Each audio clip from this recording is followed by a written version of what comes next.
पूरे दिल और मन से प्रभु यीशु मसीह अपने हृदय को तैयार करके प्रभु यीशु मसीह हर एक चिंता, हर एक परेशानी को छोड़कर प्रभु यीशु मसीह हर एक तकलीफों को हम तेरे सामने रखते हैं प्रभु यीशु मसीह और तेरे पास आते हैं प्रभु यीशु मसीह। इस क्षण प्रभु यीशु मसीह हमारा ध्यान, हमारा मन तेरी ओर लगाते हैं प्रभु यीशु मसीह। प्रभु यीशु मसीह तू हम सभी को प्रभु यीशु मसीह आशीष से भर प्रभु यीशु मसीह, सच में प्रभु यीशु मसीह। और प्रभु यीशु मसीह इस समय प्रभु यीशु मसीह तुझे माने प्रभु यीशु मसीह, तेरी बड़ाई करे प्रभु यीशु मसीह, तेरे दिल और मन से प्रभु यीशु मसीह तेरे नाम की महिमा करे प्रभु यीशु मसीह। तू यहोवा राफा है, तू प्रभु यीशु मसीह, तू राजा का राजा है प्रभु यीशु मसीह। धन्यवाद देते, धन्यवाद इस समय प्रभु यीशु मसीह जो लगाए प्रभु यीशु मसीह। आज हम सब प्रभु यीशु मसीह तेरे वचनों से भर कर जाए प्रभु यीशु मसीह। छोटी सी प्रार्थना तेरे नाम से, आमीन। ताली साथ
जीवन है तेरा प्रभु जी।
रोक सके ना हमें अब कोई शक्ति, तेरे मौत से मिली है आजादी, रोक सके ना हमें अब कोई शक्ति।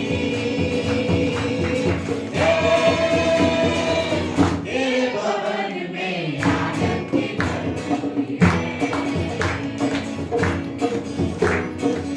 ये शुद्ध संत तो जीवन में संतुष्टि है। तेरे भवन में आनंद की भरपूरी है, ये शुद्ध संत तो जीवन में संतुष्टि है। भरपूरी भरपूरी आनंद की भरपूरी, भरपूरी भरपूरी आनंद की भरपूरी, संतुष्टि संतुष्टि यीशु में संतुष्टि, संतुष्टि संतुष्टि यीशु में संतुष्टि, भरपूरी भरपूरी आनंद की भरपूरी, भरपूरी भरपूरी आनंद की भरपूरी, संतुष्टि संतुष्टि यीशु में संतुष्टि, संतुष्टि संतुष्टि यीशु में संतुष्टि। मेरा प्याला उमड़ उमड़ के भरे, मेरा जीवन यीशु तुझ से भरे, मेरा प्याला उमड़ उमड़ के भरे, मेरा जीवन यीशु तुझ से भरे, तेरे भवन में आनंद की भरपूरी यीशु तू संग तो जीवन में संतुष्टि है। सब आगे साथ। तेरे भवन में आनंद की भरपूरी है, यीशु तू संग तो जीवन में संतुष्टि है। एक बार फिर। तेरे भवन में आनंद की भरपूरी है, यीशु तू संग तो जीवन में संतुष्टि है।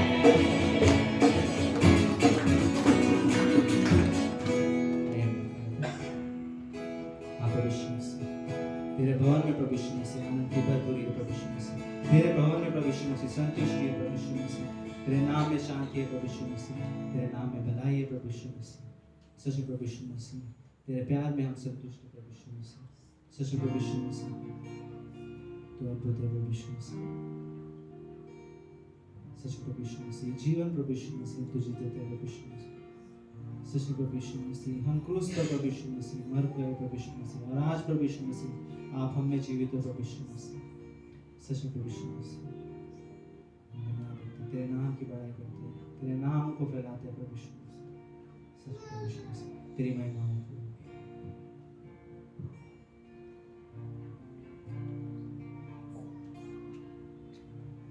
यीशु तू महान है, सारे महिमा के तू योग्य है।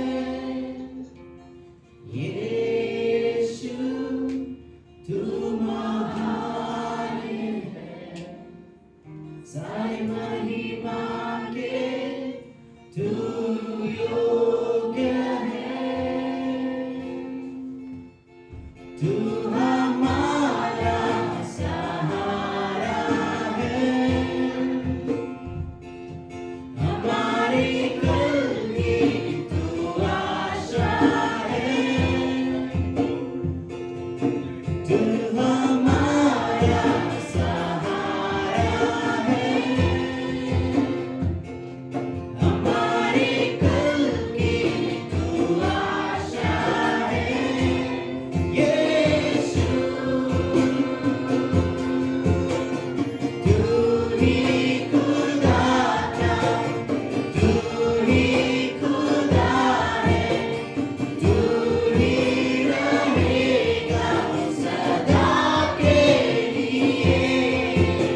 कल की जो आशा है यीशु,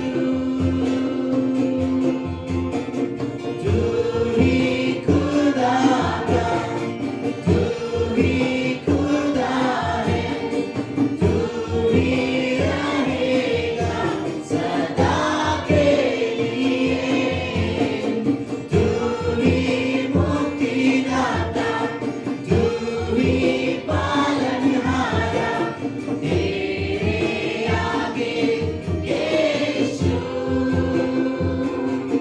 सर झुकाते हैं, तेरे आगे यीशु सर झुकाते हैं। तुझ में ही है मेरी हर खुशी, तुझ में ही है मेरी जिंदगी, यीशु तू ही मेरी प्रीत है, तुझ में ही मेरी जीत है, तुझ में ही है मेरी हर खुशी, तुझसे ही है मेरी जिंदगी, यीशु तू ही मेरी प्रीत है, तुझ में ही मेरी जीत है,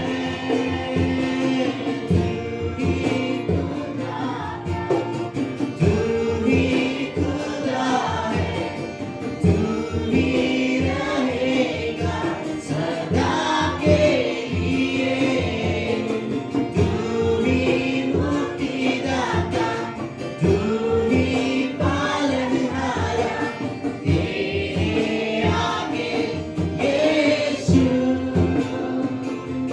सर झुकाते हैं, तेरे आगे यीशु सर झुकाते हैं।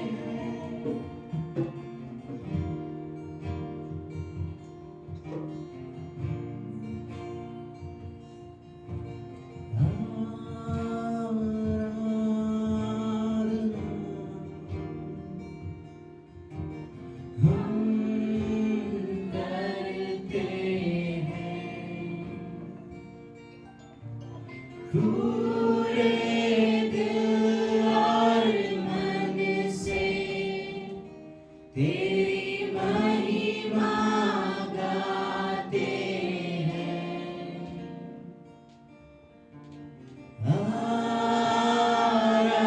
आराधना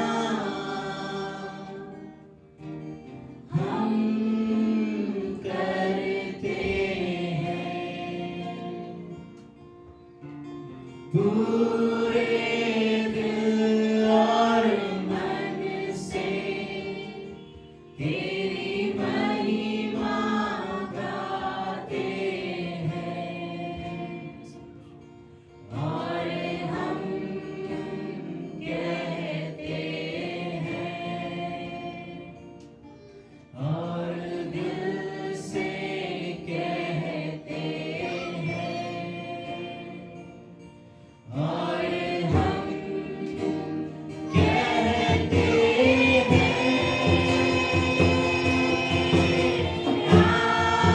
प्रभु यीशु मुझ में हो तेरी महिमा, प्रभु यीशु मुझ में हो तेरी महिमा, मुझ में हो तेरी महिमा, तेरे भवन में हम आते हैं,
प्रेम करना सीखे प्रभु यीशु मसीह। हमें प्रभु यीशु मसीह तेरे जैसा बना प्रभु यीशु मसीह। सच में प्रभु यीशु मसीह तेरे स्वभाव में प्रभु यीशु मसीह हमें जीना सिखा प्रभु यीशु मसीह। तेरे स्वभाव में हमें चलना सिखा प्रभु यीशु मसीह। सच में प्रभु यीशु मसीह तू अद्भुत है प्रभु यीशु मसीह। तू पवित्र परमेश्वर है प्रभु यीशु मसीह। सच में प्रभु यीशु मसीह तू असंभव को संभव करने वाला परमेश्वर है प्रभु यीशु मसीह। हमें प्रभु यीशु मसीह पवित्र करने वाला परमेश्वर है। हमारे लिए जान देने वाला तू परमेश्वर है प्रभु यीशु मसीह। सच में प्रभु यीशु मसीह हम धन्यवाद देते कि प्रभु यीशु मसीह तूने हमारे लिए प्रभु यीशु मसीह दुख उठाया प्रभु यीशु मसीह हमारे लिए प्रभु यीशु मसीह। तूने अपनी जान बहाई प्रभु यीशु मसीह अपना खून बहाया प्रभु यीशु मसीह। सच में प्रभु यीशु मसीह हम पापी थे प्रभु यीशु मसीह लेकिन फिर भी प्रभु यीशु मसीह तूने हमसे प्रेम किया प्रभु यीशु मसीह। तूने हमें कभी नहीं छोड़ा प्रभु यीशु मसीह। प्रभु यीशु मसीह जबकि हमने तुझे छोड़ दिया था प्रभु यीशु मसीह लेकिन प्रभु यीशु मसीह तेरे हमारे लिए प्रभु यीशु मसीह तूने कभी प्रभु यीशु मसीह कभी अपना प्रेम करना नहीं छोड़ा प्रभु। हम प्रभु यीशु मसीह धन्यवाद देते प्रभु यीशु मसीह। तू अद्भुत है प्रभु यीशु मसीह। पवित्र परमेश्वर प्रभु यीशु मसीह तेरी उपस्थिति कमरे में है प्रभु यीशु मसीह। तो हम सभी को देख रहा है प्रभु यीशु मसीह। हमारा ध्यान तेरे और है प्रभु यीशु मसीह। हमारा मन तेरे और है प्रभु यीशु मसीह। सच प्रभु यीशु मसीह पूरे दिल और मन से प्रभु यीशु मसीह तेरी महिमा करते हैं प्रभु यीशु मसीह। प्रभु यीशु मसीह तो हमारा पहला स्थान है प्रभु यीशु मसीह। सच प्रभु यीशु मसीह धन्यवाद। तू सेनाओं का यहोवा है प्रभु यीशु मसीह। सच प्रभु यीशु मसीह तो हमारा परमेश्वर है प्रभु यीशु मसीह जो हमारे बारे में सोचता है प्रभु यीशु मसीह। हमारा ध्यान रखता है प्रभु यीशु मसीह। हमारी परछाई बनता है प्रभु यीशु मसीह। सच प्रभु यीशु मसीह तो हमें कभी ना छोड़ने वाला परमेश्वर प्रभु यीशु मसीह तो हमारा पिता है प्रभु यीशु मसीह। धन्यवाद देते प्रभु यीशु मसीह समय के प्रभु यीशु मसीह। समय में प्रभु यीशु मसीह तू हमसे बातें कर प्रभु यीशु मसीह। तेरे वचनों से प्रभु यीशु मसीह हमें और मजबूत कर प्रभु यीशु मसीह। धन्यवाद ये आगे का समय तेरा तो छोटी सी प्रार्थना करेंगे।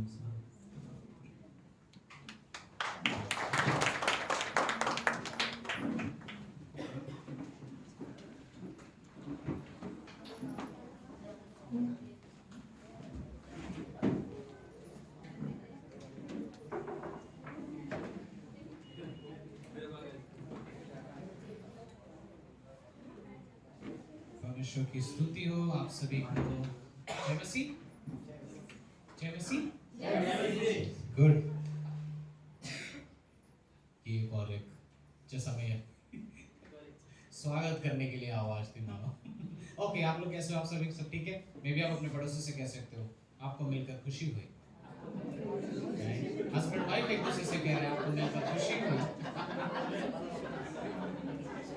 राइट सो आज के सभा में ग्रेड ग्रेस के संबोली कलीसिया में आप सभी का स्वागत है। Right so thank you so much आज के दिन के लिए आप लोग यहाँ पर आए समय निकाल कर। राइट और परमेश्वर इसका आदर करता है। आप लोग इस जगह पर आए परमेश्वर इसका आदर करता है। वो जानता है चीजें जो आपके जीवन में हो रही है बट आपने जो कदम लिया परमेश्वर उसको ऑनर करता है और रिस्पेक्ट करता है और वो सच में इसके लिए आपको प्रतिफल देगा। राइट आज शाम को हम लोग उम्मीद रख सकते हैं कि परमेश्वर हम सबसे बातें करेगा। राइट किसी ने कहा कलीसिया में हम लोग ऑब्वियसली बहुत बार ऐसा होता है कि हम कंधे जैसे झुका कर आते हैं। जब हम बाहर जाते हैं तो हम एक बोलते हैं ना एक हिम्मत से एक भरोसे से घेवाए के साथ चलते हैं ये कहते हुए कि परमेश्वर ने मुझसे बातें की। राइट एक व्यक्ति जो कमजोर बनकर आता है वो सामर्थ पाकर इस कमरे से बाहर जाता है। एक व्यक्ति जिसकी प्रार्थना का उत्तर शायद नहीं मिला भले ही उसकी प्रॉब्लम सॉल्व नहीं होती बट उसको इतना पता है कि परमेश्वर ने मुझसे बात कर ली और इस जगह पर है जहाँ पर मैं उन चीज़ों को पाता हूँ जहाँ पर हम उस आराधना को पाते हैं जहाँ पर हम उस चंगाइयों को पाते हैं। राइट सो थैंक यू फिर से आप सभी लोग जो आप आए हैं यहाँ पर। राइट सो ये सूचनाओं के लिए समय है। हमारे बीच में कोई पहली बार आया है आज? कोई है जो हमारे बीच में पहली बार है? ओके हम सारे विश्वास योग्य लोग हैं। सो थैंक यू आपकी विश्वास योग्यता के लिए। ओके सो सूचनाएं आई थिंक जिस तरीके से होते आ रही है बाइबल स्टडी या बाइबल कॉलेज एक तरीके से कहे तो थर्सडे का क्लास। राइट थर्सडे को बाइबल स्टडी मरोल में जो है वो वैसे ही हो रहा है। सो जो भी लोग आ सकते हैं प्लीज़ इस जगह पर हो आप तो आप आ सकते हैं। फ्राइडे को आउटरीच रहता है। राइट सो फ्राइडे को आउटरीच का समय रहता है शाम के समय में। सो आप लोग उस समय में भी घर सहभागी हो सकता है तो वो आपके लिए बहुत अद्भुत समय है। आई थिंक हम में से कितने लोग सैटरडे क्लास में हैं? राइट हम सब एंजॉय कर रहे हैं। राइट सो बहुत अद्भुत क्लास है। हमारे जीवन के कुछ महत्वपूर्ण पहलू अगर जो भी आ रहे हैं बाइबल कॉलेज में आ रहे हैं हमें उस जोश के साथ उसमें बने रहना है। राइट जो मेरा क्लास फ्राइडे को होता है ऑनलाइन जो भी स्टूडेंट्स कर रहे हैं असाइनमेंट्स नोट्स आप लोग भेजते रहिए। उसके लिए भी थैंक यू जो विश्वास योग्यता के साथ ऑनलाइन कर रहे हैं। सो या हमारी सूचना कुछ इतनी है। अक्टूबर में कॉन्फ्रेंस है 19 तारीख से, वो एक और एक चीज़ें हैं जिसको हम अपने मनों में रख सकते हैं, जस्ट अपने आप को स्केड्यूल के समय में फ्री रखने के लिए, राइट। थर्सडे फ्राइडे 19 तारीख से है, 19 में से 21 को रहेगा, Thursday Friday Saturday and Sunday को रहेगा। सो वो रजिस्ट्रेशन अभी स्टार्ट नहीं हुआ है, बट जस्ट अगर कोई अभी से योजनाएं बनाना चाहता है तो उसके विषय में हम लोग कर सकते हैं, राइट। सो अब एक छोटा सा संदेश होगा और हम संदेश के लिए अजय भाई का स्वागत करते हैं।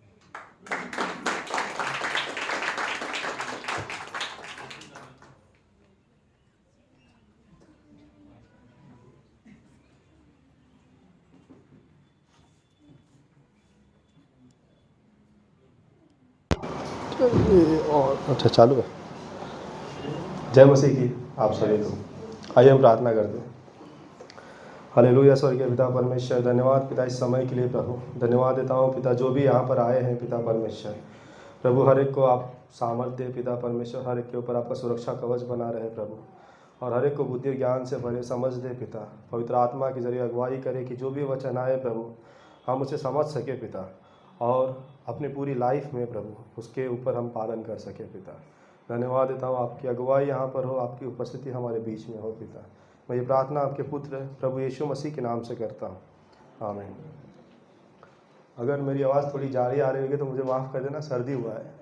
सर्दी सबको पता है, छोटी सी बीमारी है लेकिन बहुत तकलीफ़ देती है, पता है। ठीक है, आई होप कि आप हम सब ने वचन पढ़ के आए होंगे, घर से प्रार्थना करके आए होंगे, क्योंकि पता है एक बच्चा जब पैदा होता है उसको जीने के लिए क्या चाहिए पता है?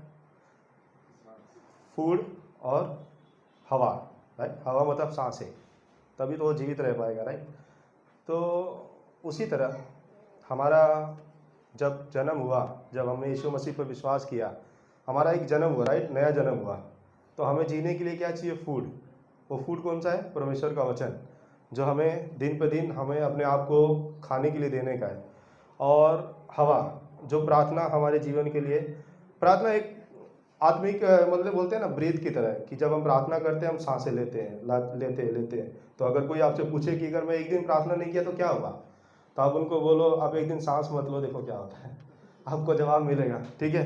क्योंकि परमेश्वर का वचन है ना, कोई ये सिर्फ एक कागज में लिखा हुआ शब्द नहीं है, क्योंकि परमेश्वर का वचन एक हमारे लिए रोटी के समान है जो हमारी भूख को मिटाता है, हमारे लिए एक हथौड़ी के समान है जो वचन में लिखा है, जो पत्थर को भी लिखा है कि पत्थर को भी तोड़कर चकनाचूर कर सकता है जो हमारी मुसीबतें होती हैं। लिखा ये आग के समान है जो हमारे बुरे कामों को जला सकते हैं। लिखा ये मधु के समान है कि जो हमारे अंदर जो भी कड़वाहटपन है उसे वो मिठास में बदल सकता है हमें। तो ये हमारे लिए ये भी लिखा है कि दाऊद कहता है कि हमारे लिए ना सोने चांदी से भी बढ़कर है, और ये हमारे लिए अगुए का भी काम करता है कि जब हम चलते हैं तो हमारे लिए सही मार्ग दिखाता है कि ये सही है, ये गलत है, ये सही गलत है, क्योंकि उसका वचन कहता है कि उसका वचन हमारे पाँव के लिए दीपक और हमारे मार्ग के लिए उजियाला है, हमें। तो इसलिए हमें वचन डेली पढ़ना चाहिए। और आप लोग ये पूछोगे कि क्या वचन पढ़ने से वाकई मेरी मुसीबतें दूर हो सकती है, वाकई मेरे बुरे काम में जल सकते हैं, वाकई मेरे अंदर जो कड़वाहटपन है मिठास हो सकता है? तो मैं कहूँगा हाँ, पर कैसे, मैं आपको लास्ट में बताऊँगा। आइए वचन में जाते हैं। मत्ती का 3 अध्याय हम 17वां वचन पढ़ेंगे।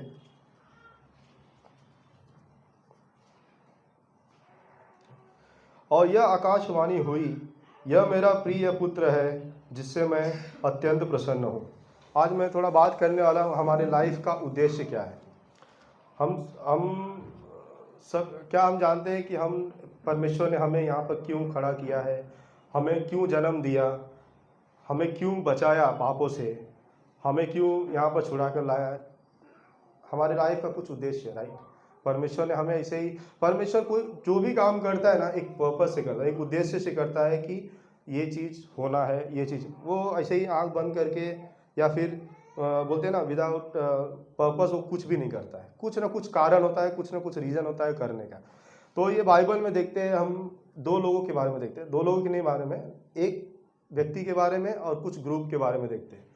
जिससे परमेश्वर, एक व्यक्ति था जिससे बहुत प्रसन्न था, और कुछ 6 लाख के करीब लोग थे जिससे परमेश्वर जरा सा भी प्रसन्न नहीं था।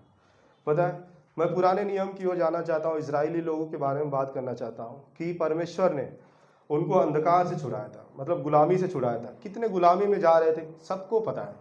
अगर वो गुलामी अगर हमें जाना पड़े तो हम एक दिन में ही मर जाएंगे, क्योंकि उनको सताते थे, उनको खाने के लिए भी कम खाना देते थे, उनको बहुत बहुत बुरी तरीके से उन लोग को सताते थे। उन लोगों ने परमेश्वर को दुहाई दी, परमेश्वर ने सुना और परमेश्वर ने उनको छुड़ाया भी।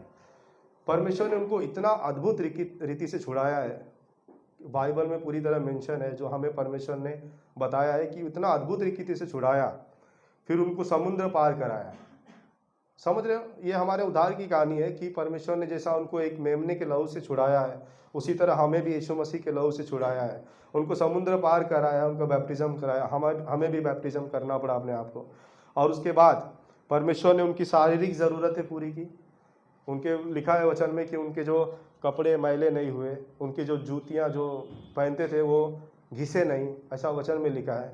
तो परमेश्वर ने उनकी शारीरिक ज़रूरतें पूरी की।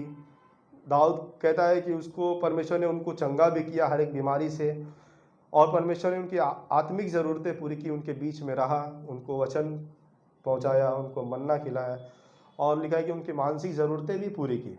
लोगों दुश्मनों से उनको बचाया, जो घबराहट था उनके अंदर उनको निकाला। परमेश्वर ने उनके दुश्मनों से शांति दी।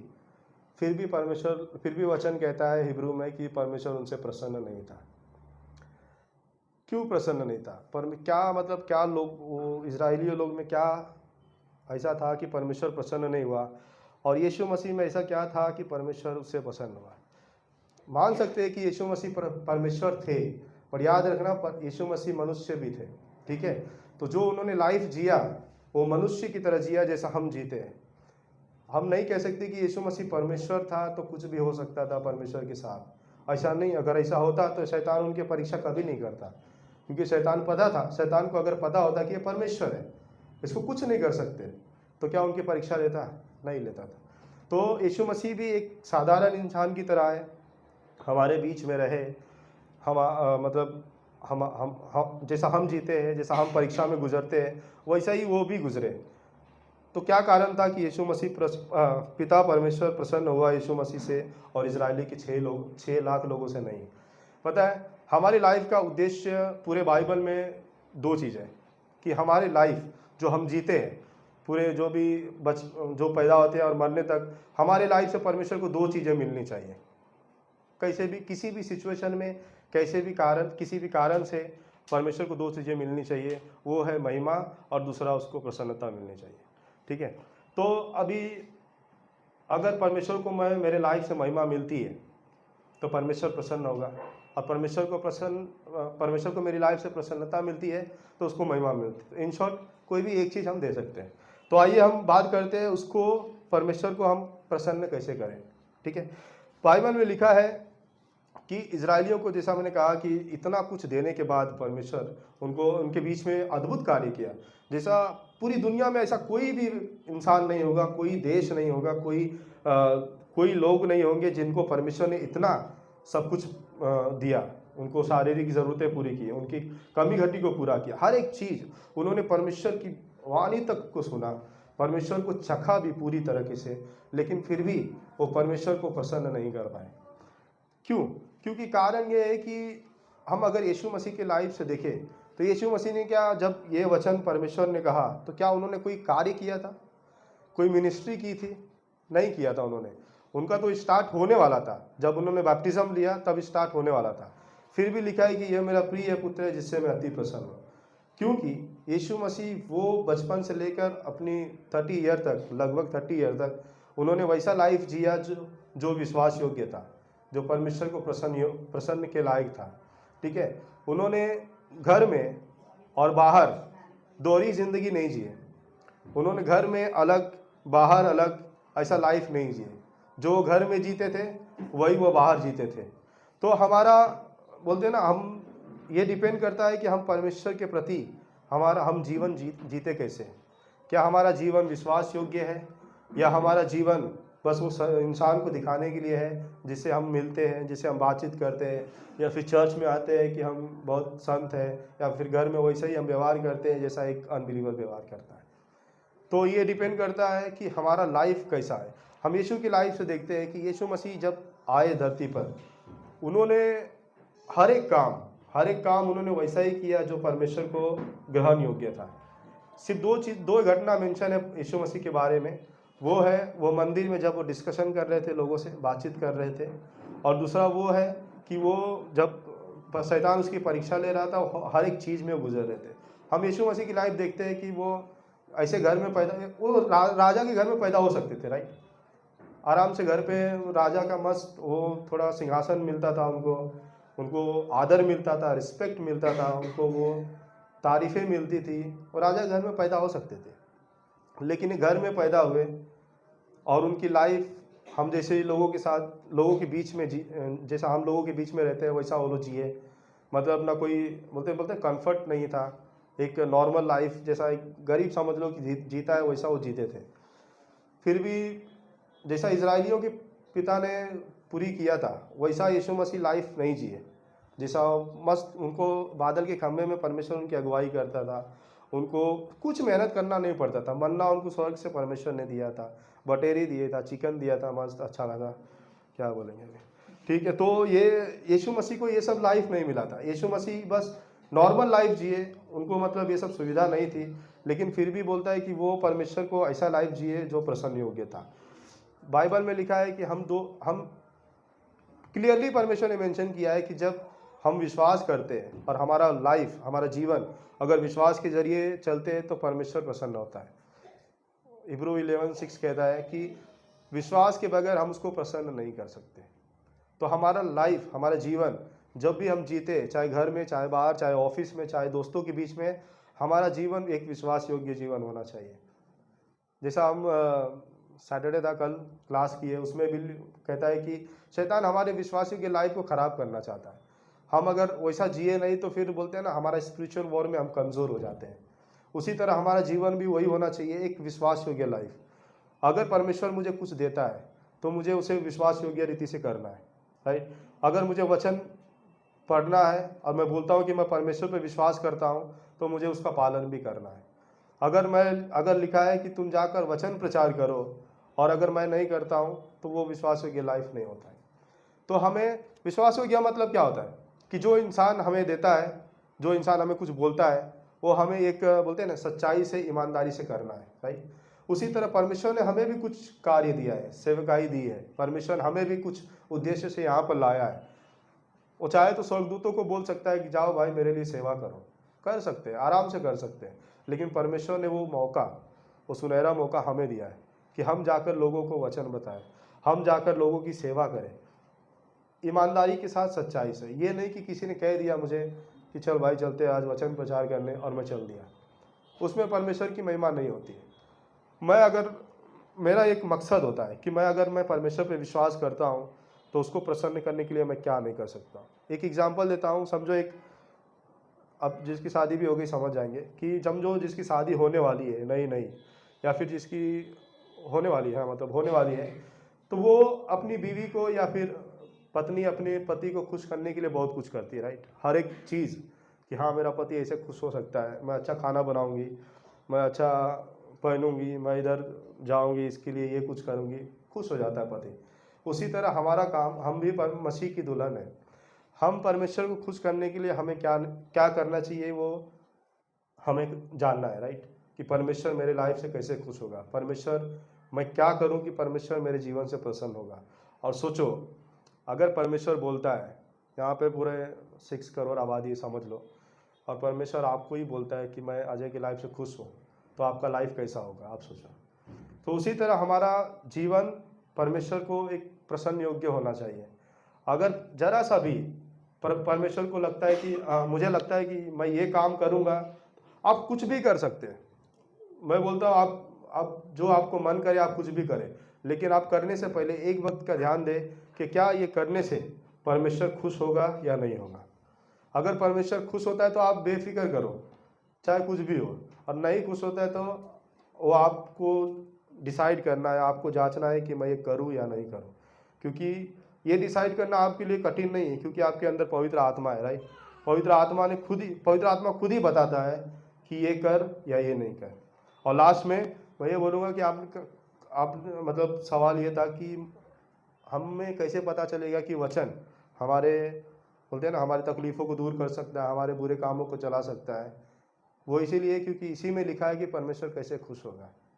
अगर हम इसको पढ़ेंगे ही नहीं और इसके ऊपर चलेंगे नहीं तो हमें कैसे मालूम पड़ेगा कि परमेश्वर कैसे प्रसन्न होगा, राइट? क्योंकि वचन में ही सब कुछ लिखा है। परमेश्वर को जो चाहिए वचन में लिखा है, परमेश्वर को क्या करना है वचन में लिखा है, परमेश्वर का मकसद क्या है वो वचन में लिखा है, परमेश्वर का मेरी लाइफ में क्या योजना है वो वचन में लिखा है। अगर मैं वचन ही न पढ़ूँ तो मुझे कैसे मालूम पड़ेगा कि परमेश्वर कैसे खुश होगा, परमेश्वर कैसे, मेरा मकसद क्या है, मेरी लाइफ का मकसद क्या है, परमेश्वर क्या चाहता है मेरे जीवन के जरिए, राइट? तो हमें ये वचन इसलिए पढ़ना है कि जब परमेश्वर, क्या मैं ऐसा करूं कि परमेश्वर खुश हो, और जब परमेश्वर मेरी लाइफ से खुश हो तो सोचो आपके लाइफ में क्या तकलीफ होगा। हमें, क्योंकि शैतान हमें बोलते हैं ना हमें तकलीफ़ें दे सकता है, जैसा अय्यूब को दिया था, हमारी मुसीबतें बढ़ा सकता है, हमें बोलते हैं ना विश्वास से पीछे हटा सकता है और हम कुछ भी नहीं कर सकते। लेकिन एक है जो कर सकता है, वो है परमेश्वर। अगर हम उसको बोले कि अगर मैं वचन पढ़ूं, उसका कार्य करूं और उसको बोलूं कि बस मैं थक गया हूं इस शैतान से, ज़रा पीछे हटा, वो डेफिनेटली करेगा क्योंकि वो हमसे प्यार करता है। हमें बस इतना ही कहना चाहूँगा। आइए हम दशमांश के लिए प्रार्थना करते हैं। हालेलुया। स्वर्गीय पिता परमेश्वर, धन्यवाद देता हूँ पिता इस वचन के लिए। पिता परमेश्वर, पिता जैसा आपका वचन कहता है प्रभु कि आप यीशु मसीह से प्रसन्न थे पिता परमेश्वर, क्योंकि उन्होंने वैसा कार्य किया था, उन्होंने वैसा लाइफ जिया था जो विश्वास योग्य था, जैसा आपने कहा था। उसी तरह प्रभु हमें भी समझ दे पिता, हमें भी बुद्धि ज्ञान से भरे, समझ दे, पवित्र आत्मा के जरिए अगुवाई करे कि हम भी विश्वास योग्य जीवन जी सके जैसा आप हमसे उम्मीद करता है प्रभु। और पिता प्रार्थना करता हूँ दशमांश के लिए पिता परमेश्वर, कि जो भी दशमांश आए प्रभु आप उसको आशीष करें पिता परमेश्वर, बढ़ाएं ताकि वो आपके राज्य के लिए यूज़ हो सके पिता। जो भी अपने हृदय मन से दे प्रभु उनको आप आशीष करें, भरपूरी से आशीष करें प्रभु, उनकी ज़रूरतें पूरी करें पिता परमेश्वर, और उनकी कमी घटी को पूरा करें प्रभु। क्योंकि आपका वचन कहता है कि जो कोई आपके भंडार में लाता है उस पर आप अपरंपार आशीष की वर्षा करता है पिता। मैं ये प्रार्थना आपके पुत्र प्रभु यीशु मसीह के नाम से करता हूँ, आमीन।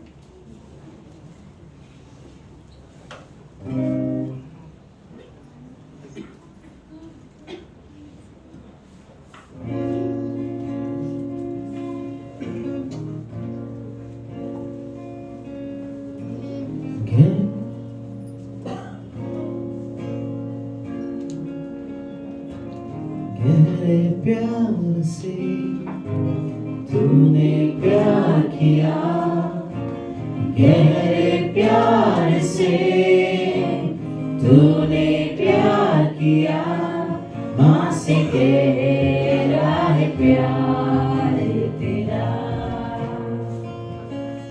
माँ से गहरा है प्यार तेरा।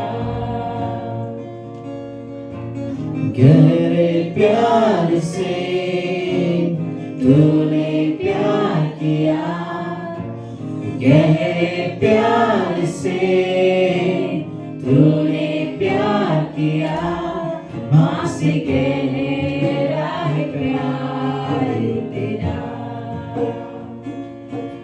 माँ से गहरा है प्यार तेरा। तू धन्य है, सर्वश्रेष्ठ है, तेरे जैसा नहीं और कोई। तू धन्य है, सर्वश्रेष्ठ है, तेरे जैसा नहीं और कोई।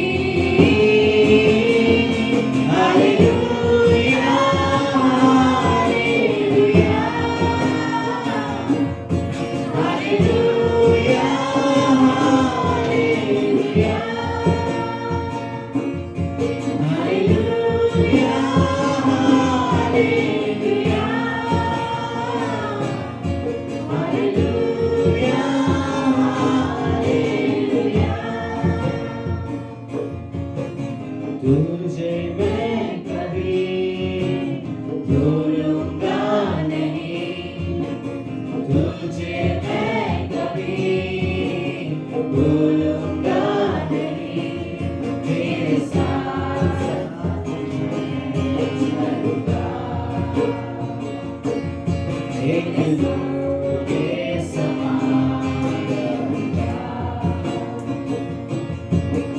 तुझे मैं कभी भूलूंगा नहीं, तुझे मैं कभी भूलूंगा नहीं, तेरे साथ साथ मैं चलूंगा।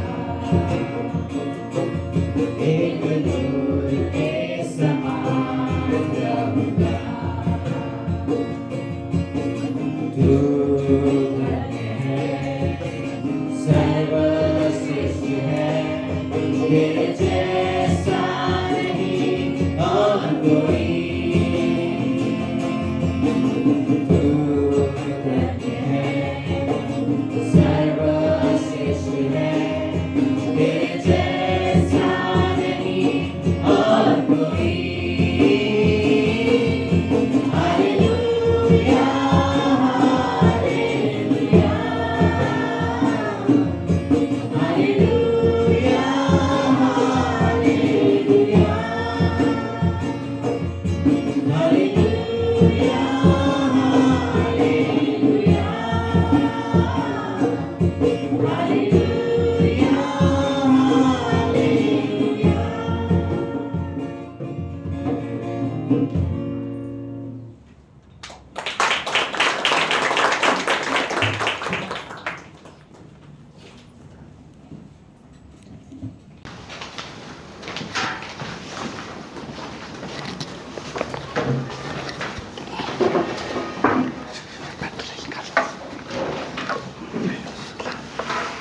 राहुल मेरा बाइबल लेके आना, मैं खाली नोट्स लेके आया।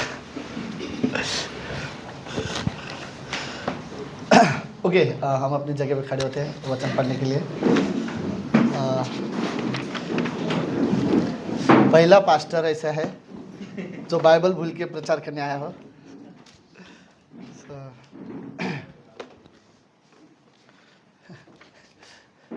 चलो ओके, अच्छा संदेश था अजय का, पर अजय ने लास्ट में जो प्रेयर किया वो प्रेयर मुझे सच में बहुत पसंद आया। और प्रेयर था कि परमेश्वर यीशु मसीह के जीवन से खुश था, राइट। उसने प्रार्थना की थी, मुझे वो लाइन अच्छा लगा। और ऐसे क्योंकि यीशु मसीह ने परमेश्वर की आज्ञा मानी, परमेश्वर की इच्छा के अनुसार उसने पूरा कार्य किया और उसने अपने जीवन में हमेशा परमेश्वर की महिमा की है, राइट। और हमेशा प्रार्थना करता था, परमेश्वर के साथ बना था, परमेश्वर के साथ संगति बनी रही, इसीलिए परमेश्वर उससे प्रसन्न था, राइट। पतरस एक ऐसा व्यक्ति था जो बहुत कैसा वर्ड बोलो, झटपट वाला आदमी था, राइट। झट से बीच में जवाब दे देना, झट से ये करना, और पतरस को ये सारी चीज़ें पसंद थी। लेकिन एक बार जब यीशु मसीह प्रार्थना कर रहा था, यूहन्ना के 17वें अध्याय में, और रूपांतर जिसे कहा जाता है यीशु मसीह का रूपांतर, राइट। और जब प्रभु यीशु मसीह प्रार्थना कर रहा था और उसने वहाँ पर 3 लोगों को देखा जो पुराने नियम में से, और पतरस झट से आइडिया दे रहा है यीशु मसीह को, यहाँ हम तीन वेदी बनाएंगे, राइट, निशानी के लिए, राइट, तो याद के लिए कि यहाँ पे हमें मिले थे। और वहाँ से तुरंत परमेश्वर ने बात किया, ओके सुनो, ये मेरा प्रिय बेटा है, इसकी सुनो, इसे आइडिया मत दो, इसे समझाओ मत, इसे बोलो मत, राइट, इसे सजेशन मत दो, ये मेरा प्रिय बेटा, तुम इसकी सुनो, राइट। और फिर यीशु मसीह फिर उनसे बात करता है, ओके। सो मुझे पसंद है, प्रभु यीशु मसीह ने सच में आज्ञा मानी, इसलिए परमेश्वर उसके जीवन से खुश था। ओके, आज की शाम मुझे आप लोग से जो शेयर करना है याकूब की किताब से। आज मुझे सच में चाहिए था कि आज टीवी हो हमारे बीच में, क्योंकि आज मुझे बहुत से पंक्तियाँ पढ़ना था, और ख़ास करके मुझे पहला कुरिन्थियों का पहला अध्याय, उसकी कई सारी पंक्तियाँ पढ़ना था। शायद मैं आज, okay no problem, let's see. स्वर्गीय ज्ञान के बारे में हम बात करेंगे, राइट। स्वर्गीय ज्ञान, स्वर्ग के बारे में, स्वर्गीय ज्ञान, संसार के ज्ञान तो बहुत है, राइट, क्या, लेकिन हम स्वर्गीय ज्ञान के बारे में बात करेंगे। याकूब का 3रा अध्याय उसकी 13वीं पंक्ति में लिखा है। याकूब की सब लोग है ठीक से, okay okay. By the way, आज बहुत कई महीनों के बाद शिवम की मम्मी, शिवम के पिताजी आज हमारे बीच में है। आपका स्वागत करते हैं, थैंक यू आने के लिए, गांव से आए हैं। Okay good. प्राची का बर्थडे था। प्रतीक्षा प्रतीक्षा, मैं और मेरी वाइफ कल रात में डिबेट कर रहे थे, बड़ी वाली कौन है, प्रतीक्षा या क्या प्राची। हम दोनों में आखिरी में मेरी वाइफ जीती। ओके फिर पता चला नहीं, ये वापस मैं कंफ्यूज, प्रतीक्षा, राइट। ओके तो मुझे लगा नाम में मैं कंफ्यूज हो गया था। ओके 13वीं पंक्ति, तुम में ज्ञानवान और समझदार कौन है, जो ऐसा हो कि अपने कामों को अच्छे चाल चलन से उस नम्रता सहित प्रकट करे जो ज्ञान से उत्पन्न होती है। ओके देखो ये चांसेस है, ज्ञान हमेशा ज्ञान नहीं रहता, सब लोग है, ज्ञान हमेशा ज्ञान नहीं रहेगा। ज्ञान आने के बाद या तो आप बुद्धिमान बनोगे, ओके, या फिर आप घमंड हो सकता है। ज्ञान में दोनों पॉसिबल है, ज्ञान के वजह से मैं घमंड कर सकता हूं या ज्ञान के वजह से मैं वाइस हो सकता हूं, राइट। मुझे नॉलेज है तो मैं वैसा करूंगा, राइट, या फिर मुझे नॉलेज है तो मैं घमंड दिखाऊंगा। कई सारे घमंड का मेन कारण कई बार ये नॉलेज होता है, राइट। सो यहां पर बोलता है जो समझदार है और ज्ञानवान है उसे अपने चाल चलन में नम्रता के साथ काम करना चाहिए, राइट। 14वीं पंक्ति बोलता है, यदि तुम अपने मन में कड़वी डाहा विरोध रखते हो तो सत्य के विरोध में घमंड न करना, न तो झूठ बोलना। यह ज्ञान वह नहीं जो ऊपर से उतरता है, वरन संसार और शारीरिक और शैतानी है। ये सारे कुछ ऐसे ज्ञान है जो शैतानी ज्ञान है, राइट। जो ज्ञान के वजह से घमंड आ जाए, राइट, विरोध करना हो जाए, सत्य के खिलाफ बात करना हो जाए, कड़वी बात डाह रखना हो जाए, ये अगर इस चीज की ज्ञान है तुम्हारे अंदर तो ये संसार की ज्ञान है और ये शैतानी ज्ञान है, राइट। 16वीं पंक्ति में बोलता है, क्योंकि जहां डाहा और विरोध होता है वहां बखेड़ा और हर प्रकार का दुष्कर्म भी होता है। 17वीं पंक्ति, पर जो ज्ञान ऊपर से आता है वह पहले तो पवित्र होता है, फिर मिलनसार, फिर कोमल, और ये क्या है, मुद्भाव और दया और अच्छे फलों से लदा हुआ और पक्षपात और कपट रहित होता है। मिलाप कराने वाले धार्मिकता का फल मेल मिलाप के साथ बोते हैं। प्रार्थना करता है, प्रभु यीशु हम धन्यवाद देते हैं आज के दिन के लिए और एक सुंदर समय के लिए। आप महान जीवित और पवित्र परमेश्वर हो, धन्यवाद आज की शाम के लिए। इस सभा को प्रभु आप आशीष देना। ये इस कमरे में हम सिर्फ और सिर्फ आपकी उपस्थिति के लिए, आपकी उपस्थिति महसूस करने आए हैं प्रभु, सिर्फ आपकी महिमा के लिए आए हैं प्रभु। हम आपसे प्रेम करते हैं, हमें पता है प्रभु यीशु आपने कहा था कि मैं अपनी कलीसिया बनाऊंगा और इसीलिए हम कलीसिया में फेथफुल होते हैं प्रभु यीशु। धन्यवाद पिता परमेश्वर, धन्यवाद प्रभु। आप लोगों से प्रेम करते हो, आपका प्रेम रियली बहुत अद्भुत है, अनोखा है पिता। उस प्रेम के बारे में कोई कंपेयर नहीं कर सकते। इस संसार में किसी के साथ आपका प्रेम की तुलना हम किसी के साथ नहीं दे सकते प्रभु। जो प्रेम आप हमसे करते हो, इस कमरे में लोगों से करते हो, धन्यवाद उस प्रेम के लिए प्रभु यीशु। प्रभु धन्यवाद आप हमसे प्रेम करते हो, धन्यवाद गॉड। प्रार्थना यीशु मसीह के नाम से करते हैं, आमीन आमीन। ओके आप सब लोग बैठ सकते हैं। ओके सो जस्ट मैं देख रहा हूँ सब लोग को। ओके बाय द वे आज सविता बड़ी अच्छी लग रही है, राइट। आज सविता का बर्थडे है, ओके। और कल प्राची नहीं प्रतीक्षा, फिर प्रतीक्षा। अब दोनों बहनें आया करो तो मैं गलत कभी नहीं हो जाऊंगा, राइट। दोनों में से एक तो रहेंगे। ओके कल प्रतीक्षा का बर्थडे था, right. Good. By the way मेरे पास और एक रियली गुड न्यूज़ है हिंदी कलीसिया के लिए, आप सभी के लिए। आप सब लोग हो? ओके किसने, हाँ बालाजी। ओके सो हाँ गुड न्यूज़ ये है कि हमारे कलीसिया से सविता है, ओके। सविता खड़ी हो सकती है, कौन सविता? बेचारी हंस रही है या फिर शर्मा रही है, ओके। और पीछे संजू नाम का एक लड़का है, भाई खड़े हो सकते हैं आप, सब लोग देख सके। वाह वेरी गुड। अच्छा सुनो, 6 जनवरी को इन दोनों की शादी है।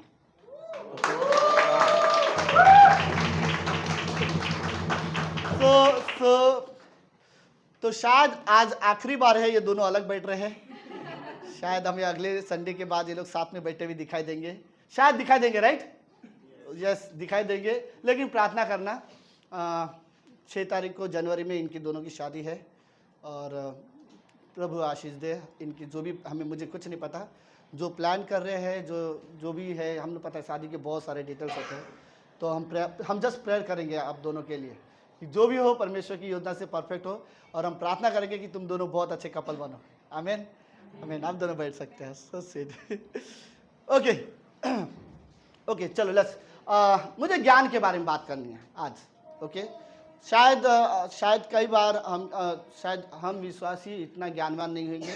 ओके, लेकिन एक ज्ञान अगर आपको परमेश्वर के बारे में है तो वो काफ़ी है। क्योंकि देखो, अगर आपको बनाने वाले परमेश्वर को जानते हो, ओके, आपके उद्धारकर्ता को जानते हो, अगर आपको पता है किसने आपको बनाया, अगर आपको पता है आपका पाप किसने क्षमा किया, किसने आपको उद्धार दिया है, राइट, और कौन है जो असली में परमेश्वर है, जो आपका उद्धार करता है, परमेश्वर जो आपसे प्रेम करता है, इतना भी जानते हो तो एक्चुअली बहुत हो गया, राइट। और इसके अलावा अगर आप संसार में बाकी सारी चीजें नहीं भी पता ना, कोई फर्क नहीं पड़ता, सीरियसली, आखिर में, क्योंकि संसार का ज्ञान हमारा उद्धार नहीं कराएगा, संसार का ज्ञान हमें नहीं बचाएगा।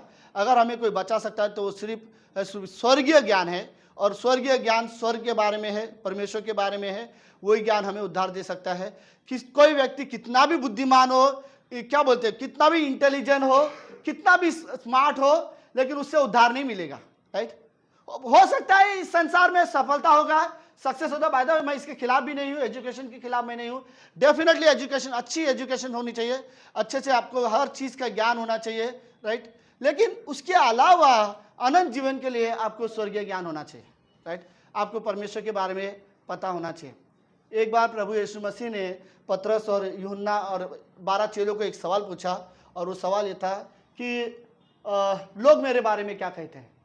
तो कई सारे लोगों ने जवाब दिया, प्रभु, कुछ लोग बोलते यूहन्ना बपतिस्मा देने वाला है, कुछ लोग बोलते एलिया है, राइट। ओके, ठीक है, लोगों का ये अपना विचार है। फिर यीशु मसीह ने दूसरा सवाल पूछा, ठीक है, आप मेरे बारे में क्या सोचते हो। तो पतरस आगे आके बोलता है, प्रभु यीशु, आप परमेश्वर के पुत्र मसीहा हो, राइट।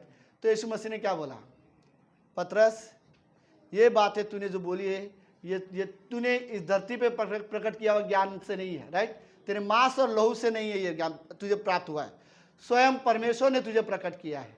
ये जो वर्ड तूने बोला है मेरे बारे में, ये इस संसार में किसी को नहीं पता है, ये संसार की किसी किताब में नहीं लिखा होगा, राइट। संसार के किताबों में नहीं बताया जाएगा मैं कौन हूँ।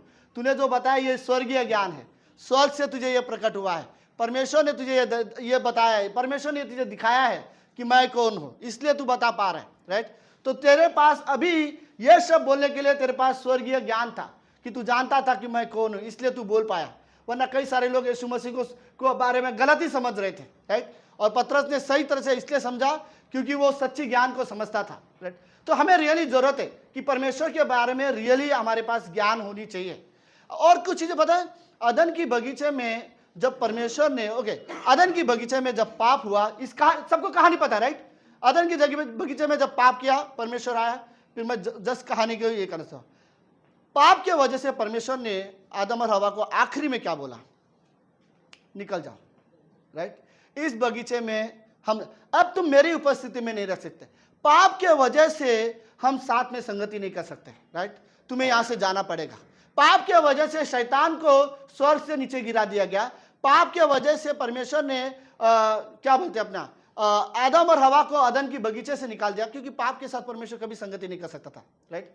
लेकिन उस बगीचे से जब निकला, आदम ने धार्मिकता खो दी, पवित्रता खो दी, आदम ने परमेश्वर के साथ संगति का मौका खो दिया, आदम ने असली में जीवन खो दिया, क्योंकि अब वो मरेगा।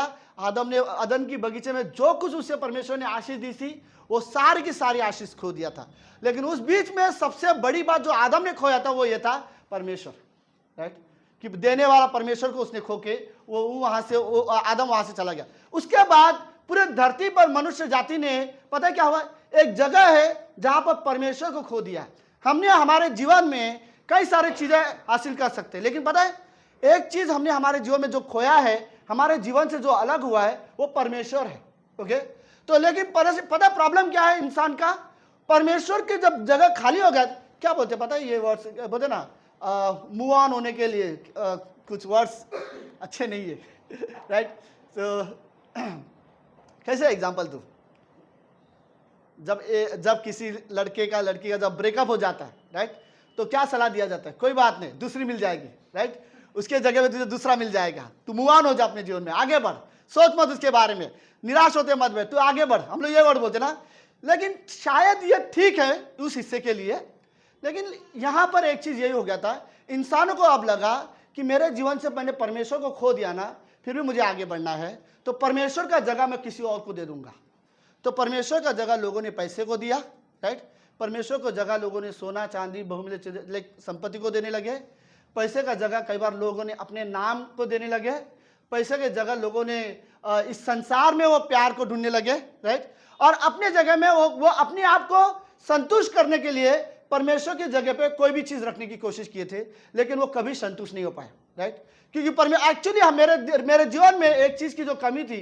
सो मेरा कहने का मतलब है, सुनो, अदन की बगीचे में परमेश्वर को जब मैंने खो दिया था, ओके, उसके बाद मैंने कई सारी चीजें संसार में पाने की कोशिश किया, लेकिन उसमें वो चीजें नहीं थी जो ओके लेस। अब जैसे प्रभु यीशु मसीह मेरे लिए मारा गया और तीसरे दिन जीवित हुआ, मैं यीशु मसीह पर जैसे मैंने विश्वास किया हूं, जैसे विश्वास करता हूं, अदन की बगीचे में जो धार्मिकता खोया था, जो पवित्रता खोया था, जो परमेश्वर के साथ संगति खोई थी, वो सारी चीजें मुझे दोबारा मिली, ओके।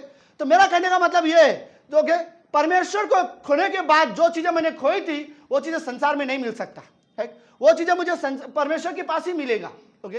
तो तब जाके, लेकिन हुआ ये, परमेश्वर से बाद दूरिया होने के बाद इंसान के पास अब दुनिया में संसारी ज्ञान बहुत फैल गया।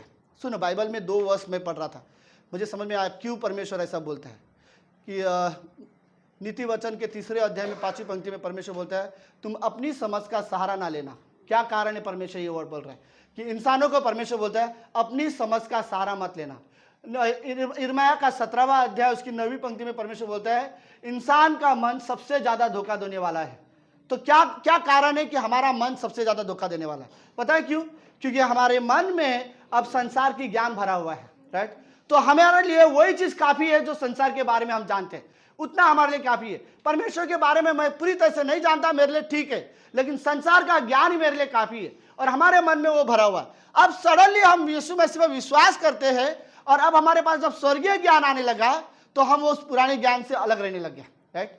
सो यीशु मसीह ने यहाँ पर ओके इस किताब में संसार के ज्ञान का कुछ फर्क आपको बताया हुआ है, ओके। क्या संसार का ज्ञान क्या है? 14वीं पंक्ति में, यदि तुम अपने मन में कड़वी डाह रखते हो, अगर किसी के लिए, राइट, डाह मतलब समझ रहे हो, जलन रखना या डाह रखना, ओके, या किसी के विरोध रखते हो, तो या सत्य के विरोध में घमंड करना, ना या फिर झूठ बोलना, ओके। और क्या है?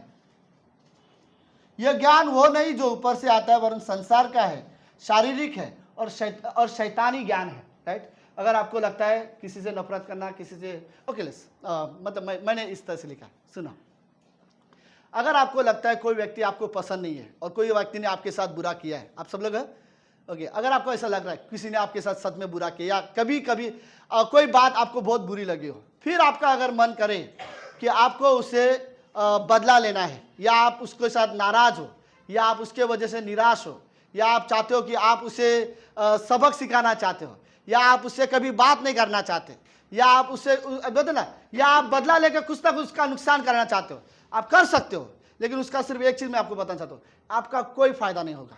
करके देख लो, सीरियसली, किसी का भले ही किसी का नुकसान हो सकता है, लेकिन आपका कोई फायदा नहीं होगा। किसी से ना बात करके आपका क्या फायदा होने वाला है, राइट। किसी को बदला लेकर या किसी को निराश कर या उसके लिए आप खुद निराश होना, तो आपका कोई फायदा नहीं है, राइट। लेकिन कई बार हम किसी के साथ ऐसे व्यवहार करते हैं कि कोई व्यक्ति ने मेरे साथ कुछ बुरा किया है तो मैं उसके साथ बुरा करूंगा, राइट। लेकिन मैं यही बताना चाहता था कि यह संसार का ज्ञान है। हमने इस संसार में सीखा है कि ईंट की जवाब पत्थर से देना, राइट। ये बड़े डायलॉग हमने यहाँ पे सीखा है। अगर कोई तुम्हें ठीक से बात नहीं करता तो तुम भी मत करो, कोई तुमसे नफरत करे तो तुम भी नफरत करो, तो कोई तुम्हें एक जवाब दे तुम 2 जवाब दो। लेकिन पता नहीं, जब बाइबल हम पढ़ते हैं तो बाइबल अलग है। और बाइबल, क्योंकि संसार का ज्ञान कुछ भी नहीं है उसमें, बाइबल में स्वर्ग का ज्ञान है। तो बाइबल बोलता है अपने शत्रुओं के लिए प्रार्थना करो, अपने पड़ोसी से प्रेम करो, अपने भाइयों के अपने समान प्रेम करो, यानी जैसे तुम अपने आप से प्रेम करते हो वैसे तुम अपने भाई से प्रेम करो। और ये चीजें हमने संसार में कभी नहीं सीखा, राइट। और क्योंकि फर्क इतना था कि संसार का ज्ञान अलग था, इसलिए हमारा जीवन अलग था। बाय द वे, शराब पीना संसार का ज्ञान है, नशे की चीजें करना संसार का ज्ञान है, अलग ग्रुप विजन करना, राइट, अलग अलग ग्रुप बन लेना, 2 ग्रुप बन लेना, यह भी संसार का ज्ञान है। लेकिन स्वर्गीय ज्ञान बोलता है तुम्हें एकता में रहने की जरूरत है, राइट। तुम भाई लोग आपस में मिल के रहो। वो याद है वो पंक्ति भजन संहिता 133 में बोलता है, क्या ही मनोहर बात है कि भाई लोग आपस में मिल के रहते हैं, राइट। और ये बात ऐसी है जैसे हारून के सिर पर तेल डाला जाता है अभिषेक करते हुए, और वह तेल जैसे पूरे शरीर को छूता है। ये एकता वाली बात ऐसी है कि हम सब मिल कर रहते हैं, राइट। और ये वाले जो प्रिंसिपल है, बाय द वे सुनो, इस कमरे में मुझे नहीं पता, कोई बुरा मत मानना, ओके। इस कमरे में कुछ यूपी से है, कुछ साउथ इंडियन से है, कुछ अलग अलग कोने से है, लेकिन इस कमरे में आने के बाद, इस कलीसिया के हिस्सा होने के बाद हम एकता में रहते हैं। हम एक दूसरे से प्रेम करते हैं, हम एक दूसरे को जानते हैं, एक दूसरे की परिस्थितियों को समझते हैं, और एक दूसरे के लिए हम प्रार्थना करते हैं। कहीं ना कहीं हमारे पास वो स्वर्गीय ज्ञान है जो पवित्र आत्मा हमारे अंदर से हमें अगुवाई करता है, और हम स्वर्गीय ज्ञान में जीवन जीने की कोशिश करते हैं, ओके। बाइबल का सबसे बुद्धिमान व्यक्ति कौन था? हाँ, सबको पता है बाइबल का सबसे बुद्धिमान व्यक्ति कौन था? सुलेमान, राइट। सुलेमान ने परमेश्वर से क्या मांगा था? परमेश्वर ने जब उसे कहा तुझे क्या चाहिए, तो परमेश्वर ने, उस सुलेमान ने क्या बोला? मुझे बुद्धि चाहिए। और परमेश्वर ने फिर उसे बुद्धि दिया। दुनिया का सबसे बुद्धिमान व्यक्ति, मैं आपको क्या बताना चाहता हूँ, सुलेमान के पास दुनिया का सबसे ज्यादा ज्ञान था, ओके। उसने वो पहला व्यक्ति था जिसने परमेश्वर के लिए मंदिर बनाया था, ओके। क्या बोलते हैं, दीवार के मंदिर बनाए थे। उससे पहले खाली तंबूर थे, मंदिर नहीं था। पहला व्यक्ति था जिसने परमेश्वर के लिए मंदिर बनाया था। पहला व्यक्ति था जिसने परमेश्वर के लिए जब मंदिर बनाया और अपना घर बनाया, तो अपने मंदिर से एक रास्ता निकलता है जो सीधा उसके घर के लिए जाता है। उसने एक रोड बनाया जो उसके घर से मंदिर के तक जाए। इतना अच्छा घर बनाया उसने, और इतना अच्छा मंदिर बनाया कि उसने एक रास्ता भी बना दिया ताकि मैं हमेशा परमेश्वर के भवन में आया करूं, ओके। पता है प्रॉब्लम क्या था? सुलेमान ने मंदिर बनाया और मंदिर में जाने के लिए एक रास्ता बनाया, लेकिन उस रास्ते में वो विश्वासयोग्यता के साथ जाता नहीं था, राइट। आखिर में क्या किया उसने अपनी सारी दुश्मनों के, जितने भी इजराइल के खिलाफ जो जितने भी देश, जितने भी लोग अटैक करते थे, सुलेमान ने उन सारी स्त्रियों के साथ शादी कर लिया। सारी नहीं, मतलब कई सारी स्त्रियों के साथ शादी कर लिया।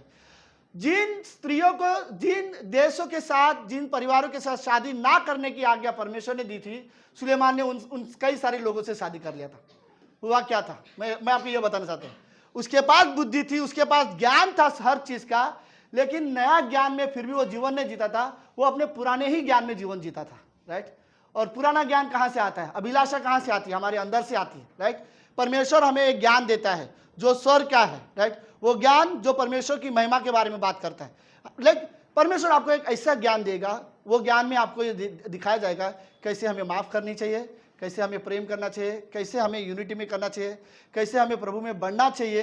प्रभु यह सिर्फ वर्ड बोलेगा नहीं, बाय द वे बाइबल में सिर्फ यह करने के लिए बोला नहीं है, इसमें लिए कैसे करने का यह भी बाइबल में लिखा हुआ है, राइट। तो वो सारी ज्ञान परमेश्वर हमें देता है, लेकिन हम कहीं ना कहीं इस संसार के ज्ञान के साथ जुड़े हुए रहते हैं, राइट। और फिर हम कभी ना कभी ये चीज़ें करते कि हम वो आत्मिक ज्ञान को छोड़कर और वो स्वर्गीय ज्ञान को छोड़कर हम इस संसार के ज्ञान में जीवन जीने की कोशिश करते हैं, ओके। तो यहाँ पर कुछ वर्ड्स है मुझे रियली पसंद आए, ओके। सो वो वर्ड्स बोलता है, अगर आप किसी के लिए कड़वी बिटरनेस रखते हो, राइट, कड़वाहट है किसी के लिए भी, तो ये संसार का ज्ञान है, ये स्वर्गीय ज्ञान नहीं है। अगर आप किसी के भी विरोध में जाते हो, किसी के भी खिलाफ जाने की कोशिश करते हो, तो ये संसार का ज्ञान है, ये परमेश्वर का ज्ञान नहीं है। भाई यहाँ पे अगर लिखा, अगर आप घमंड करते हो तो ये संसार का ज्ञान है, ये परमेश्वर की ओर से आया हुआ ज्ञान नहीं है। अगर आप झूठ बोलते हो तो ये संसार का ज्ञान है, राइट। अगर आप सत्य के विरोध में काम कर रहे हो कि एक सच्चाई ये है कि आपको ऐसा करना चाहिए, लेकिन आप उसके खिलाफ करते हो, परमेश्वर ने आपको कुछ करने बोला लेकिन आप उसके खिलाफ करते हो, तो ये संसार का ज्ञान है, राइट। ये परमेश्वर का ज्ञान नहीं है। लेकिन आगे लिखा है, राइट, पर जो ऊपर से आता है वो पहले तो पवित्र होता है। जो ज्ञान ऊपर से आएगा वो पवित्र होगा, राइट। और ये बाय द वे ये स्वर्गीय ज्ञान है। जब आपके मन में ये ख्याल आता है मुझे परमेश्वर के साथ बात करनी है, ये स्वर्गीय ज्ञान है। जब आपके मन में ये ख्याल आता है मुझे प्रार्थना करनी है, और इवन मेरे पास प्रार्थना करने के लिए कोई विनती ना भी हो, मैं दूसरों के लिए प्रार्थना करूंगा, या फिर मैं जस्ट परमेश्वर की महिमा करने के लिए प्रार्थना करूंगा, ये स्वर्गीय ज्ञान है। अगर आपका मन कर रहा है कभी कभी आज मुझे बाइबल पढ़नी है, ये स्वर्गीय ज्ञान है बाय द वे। अगर आपका मन कर रहा है चलो आराधना करते, राइट, या किसी के साथ फोन पे हम फोन कर लेते हो, किसी के साथ हम प्रार्थना करते हैं, ये स्वर्गीय ज्ञान है। अगर इतना ही ना, अगर आपका मन कर रहा है आप जाओ किसी को सुसमाचार प्रचार करने का मन कर रहा है, यह स्वर्गीय ज्ञान है। और हमें स्वर्गीय ज्ञान में जीवन, स्वर्गीय ज्ञान पहला होगा वो पवित्र होगा, राइट, क्योंकि ओके दूसरा क्या है, पहला तो वो पवित्र होगा, फिर मिलनसार होगा, राइट, मतलब यूनिटी वाली होगी, राइट, मिल के रहने वाली ये ज्ञान होगी। ये ज्ञान जो स्वर्ग से आया है वो आपको सिखाएगा कि आपको मिल के कैसे रहना है, कोई भेदभाव नहीं हमारे अंदर। मतलब रियली एक बात सच है कि ओके विश्वासी के अंदर कोई भेदभाव नहीं होनी चाहिए। पास्टर शालर ने एक बार ये वर्ड बोला था, अगर एक विश्वासी दूसरे विश्वासी के खिलाफ तीसरे व्यक्ति के साथ करे तो ये उसके लिए शर्म की बात है, राइट। मतलब मैं विश्वासी होकर इस कमरे में आप लोगों के किसी के भी बारे में अगर मैं बुराई करता हूं किसी और के पास जाकर, तो ये मेरे लिए शर्म की बात है। हम विश्वासी हैं, हम एक परमेश्वर पर विश्वास करते हैं, हमारे अंदर एक ही पवित्र आत्मा है, फिर हमारे अंदर फिर यूनिटी क्यों नहीं हो सकती? क्यों हम एक दूसरे के खिलाफ जा सकते हैं, या क्यों हम एक दूसरे के खिलाफ कड़वाहट रखें, या एक दूसरे के विरोध में हम लोग जाए, एक दूसरे के खिलाफ हम क्यों घमंड करें? जब हमारे अंदर एक ही पवित्र आत्मा है, हम एक ही बाइबल पढ़ते हैं, एक ही परमेश्वर हमारा उद्धार करता है, एक ही पवित्र आत्मा हमारे, हम एक ही कलीसिया से भी है, राइट, तो हमारे अंदर विरोध कैसे हो सकती है? और ये सारी चीजें अगर है, विरोध जैसी चीजें हैं, तो ये संसार की ज्ञान है।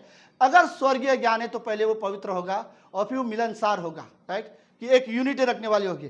फिर वो आगे वर्ड क्या बोलता है, वो कोमल होगा, राइट, कोमल मतलब बोलते हैं जेंटलनेस, राइट, बड़े कोमल तरीके से, बोले हर किसी के साथ क्या वर्ड बोलते हैं, रफली नहीं बात करेंगे हम एक दूसरे के साथ। ओके ठीक है, कभी कभी हम बिजी रहते तो कभी कभी जवाब बहुत इरिटेट के साथ जवाब दे देते, राइट, कभी कभी हम फोन पे होते हैं सडनली कोई डिस्टर्ब करते तो अभी मत आ, राइट, ओके, बट ये आदत सीरियसली अच्छी नहीं है। ओके आप सब लोग हैं, ये आदत सच में अच्छा नहीं है।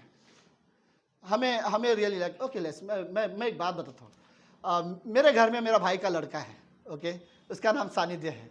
हम लोग कोई भी बिजी हो जाता है, लेकिन जब वो आता है ना तो हम कितना भी बिजी रहो हम लोग उससे बोलते ना, हम कभी नहीं बोलेंगे अभी मत है यहाँ पे, राइट, बिल्कुल नहीं बोल सकते, राइट, वो हमारा बच्चा है, ओके, लाइक हम उससे प्रेम से बात करते हैं। लेकिन यही जो स्वभाव है ना हमें एक दूसरे के लिए भी होने चाहिए। इसी स्वभाव को बोलते हैं कोमलता, राइट, कि हम एक दूसरे के साथ कोमलता के साथ व्यवहार करते हैं। और ये कोमल मतलब होता है ना प्यार से जवाब देना, प्यार से एक दूसरे को रिस्पॉन्स करना, राइट, ये कोमलता का स्वभाव है। बाय द वे बाइबल क्या बोलती है, चलो 1:29 सबको पता है, पहला यूहन्ना 3:16 क्या कहता है? हाँ सिर्फ लेडीज लोग को पता है, ये बात अच्छी है। मैं समझ रहा हूं कि कोई बॉयज लोग का आवाज नहीं आ रहा है मुझे, ओके। परमेश्वर ने जगत से ताकि जो कोई उस पर विश्वास करे पर, ओके फिर से, पर जो कोई नाश ना हो पर अनंत जीवन पाए। ओके पहली लाइन क्या था, परमेश्वर ने जगत से ऐसा प्रेम किया, बस। ओके सुनो, पता है इसका क्या मतलब है, बाइबल क्या बोलना चाहता है? निकोदेमुस जब रात को यीशु मसीह से मिलने आया और उसके पास संसार की बहुत ज्ञान थी लेकिन स्वर्गीय ज्ञान उसके पास कुछ भी नहीं था। निकोदेमुस यहूदियों का सरदार था, वो लीडर था, उसके पास बहुत सारे ज्ञान थे लेकिन स्वर्गीय ज्ञान उसके पास कुछ नहीं था। इसलिए वो रात को यीशु मसीह से अकेले में मिलने आया। और जब प्रभु यीशु मसीह से पूछा कि अनंत जीवन पाने के लिए क्या करूँ, तो यीशु मसीह ने बोला तेरा दोबारा जन्म होना जरूरी है। निकोदेमुस बोला ये कौन सी बातें हैं प्रभु, ये हमने कभी कोई किताब में नहीं पढ़ा। बोलते प्रभु मैं बूढ़ा आदमी हूँ, क्या दोबारा माँ के गोद में जाऊँ और फिर जन्म लूँ? बोलता है नहीं, दोबारा तुझे जन्म लेना है लेकिन नए सिरे से, राइट, आत्मा में जन्म लेने की जरूरत है, राइट। और आत्मा में जन्म लेने का मतलब क्या है? जब कोई व्यक्ति यीशु मसीह पर विश्वास करता है वो पवित्र आत्मा को ग्रहण करता है, राइट, और वो आत्मा का जन्म है। जब तुम्हारे अंदर पवित्र आत्मा आ गया ये साबित करता है कि तुम उद्धार पाए हुए हो, राइट। फिर वो अच्छी तरह से नहीं समझ पाया कि यीशु मसीह ये कैसे होगा, मुझे कुछ समझ में नहीं आ रहा है। फिर निकोदेमुस को यीशु मसीह बोलता है तू शास्त्रियों के भी नहीं पता तुझे, तू इतना पढ़ा लिखा ज्ञानी आदमी है, तू लीडर है, फिर भी तुझे नहीं समझ में आ रहा है? फिर ठीक है मैं तुझे और अच्छे से समझाता हूं, सुन। याद है मूसा के समय में क्या हुआ था? जब एक सांप ने जब कईयों को काटा था तो सब लोग जहर खा के सब लोग जब मर रहे थे तब सांप का क्या बनाया था? पीतल का, क्या बोलते हैं उसको, पीतल का खंबा, राइट, सांप का पीतल का खंबा बनाया था। और इसमें क्या बोला था परमेश्वर, जो इंसान उस खंबे को देखेगा वो इंसान जो जहर खा के जो मरने वाला था वो बच जाता था। तो शायद आप लोगों को कहानी नहीं पता इसलिए कुछ लोग कंफ्यूज हो। ओके, सो मैं आपको बताता हूँ वो कहानी वाला हिस्सा कैसा है। ओके, मूसा ने एक ऐसा लकड़ी लिया था। ओके, और सॉरी राहुल, ओके राहुल बड़े ध्यान से देख रहे हैं, मेरा सामान तोड़। ओके, मूसा ने एक लकड़ी बनाया था जो क्रॉस की तरह था। ओके, और इसमें उसने पीतल का सांप बनाया था, तांबे का पीतल, समझ में आ रहा? ओके, उसका सांप बनाया था और इसके ऊपर लटकाया था। तो जो नीचे लोग गिरे हुए थे, बीमार से पड़े हुए थे, जो इंसान इसको देखते थे वो ठीक हो जाते थे।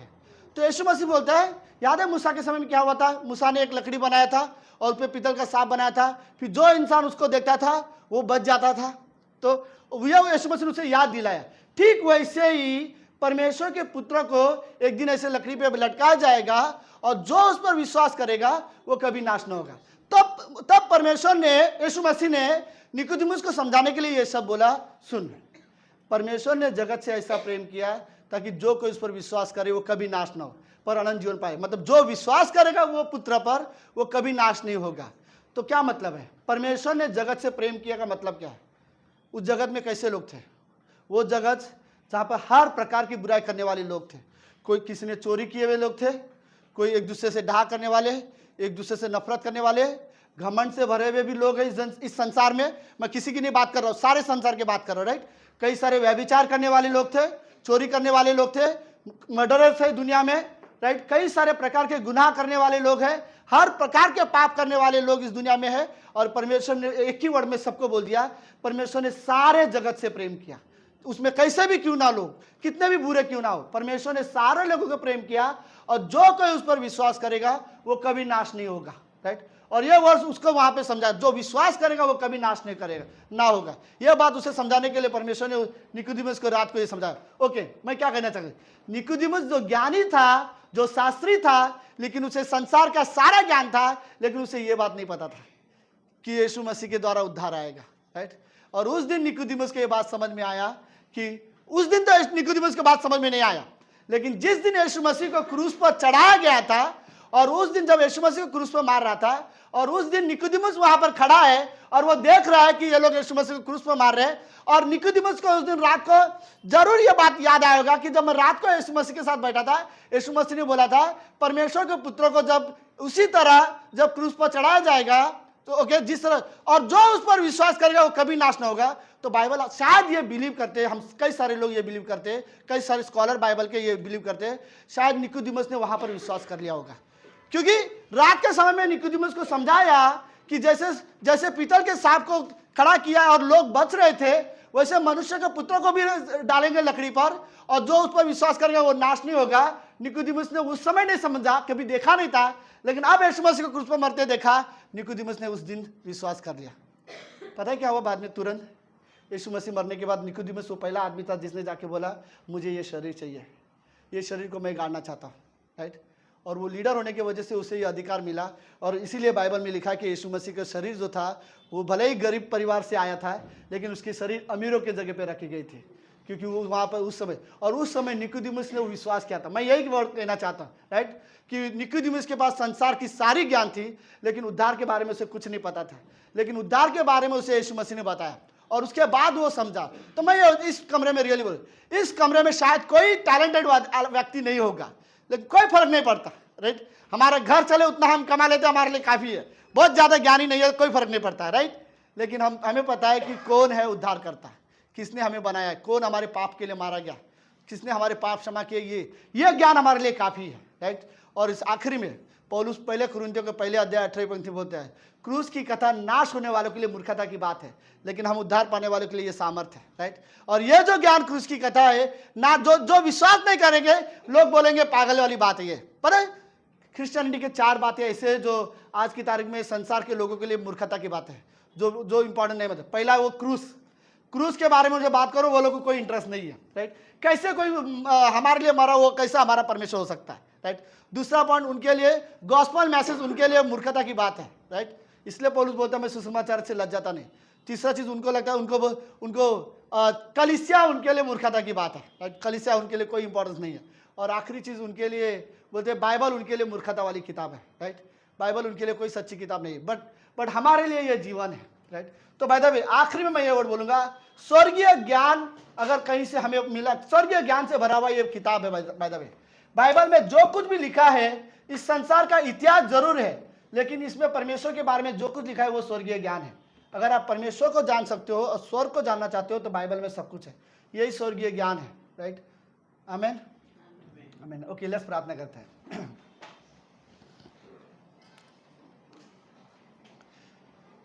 प्रभु यीशु, हम धन्यवाद देते हैं आज के दिन के लिए और एक सुंदर समय के लिए पिता गॉड। कई बार हम संसार के ज्ञान में कई बार लोग फंस जाते हैं प्रभु। हम संसार के ज्ञान को हम गलत नहीं कह सकते, लेकिन प्रभु वो ज्ञान हमारा उद्धार नहीं करा सकता। हमारे लिए ज़रूरत है स्वर्गीय ज्ञान जो सच्चाई से भरा है, स्वर्गीय ज्ञान जो पवित्र है। हम उस ज्ञान में जीवन जीना चाहते हैं पिता। धन्यवाद प्रभु यीशु आज की शाम के लिए और इस समय प्रभु हम सब अपने आप को आपके अधीन करते। प्रभु हमें बाइबल में यीशु मसीह आपने कहा है अगर किसी को बुद्धि की कमी हो तो वो मांगे। प्रभु हमें रियली ज्ञान की ज़रूरत है कि हम आपको और जानें, आपके बारे में और जानें और सुने, और प्रभु हम आपको समझना चाहते हैं। हमें रियली ज़रूरत है स्वर्गीय ज्ञान, हमें ज़रूरत है प्रभु। हम समझे गॉड, हम समझना चाहते हैं कैसे क्रिश्चियन लाइफ जिया जाना चाहिए। हमें रियली सीखना कैसे परमेश्वर के साथ चले, कैसे यीशु मसीह के स्वभाव में जीवन जिए। प्रभु ये सारी चीज़ें हमें सीखने की ज़रूरत है और ये सारी चीज़ें प्रभु स्वर्गीय ज्ञान है और हमें ये ज्ञान चाहिए पिता, हमें ये ज्ञान रियली चाहिए। धन्यवाद प्रभु यीशु मसीह, धन्यवाद पिता परमेश्वर, आप हमसे प्रेम करते हो इसके लिए धन्यवाद गॉड, धन्यवाद। प्रार्थना यीशु मसीह के नाम से करते हैं, आमीन, आमीन।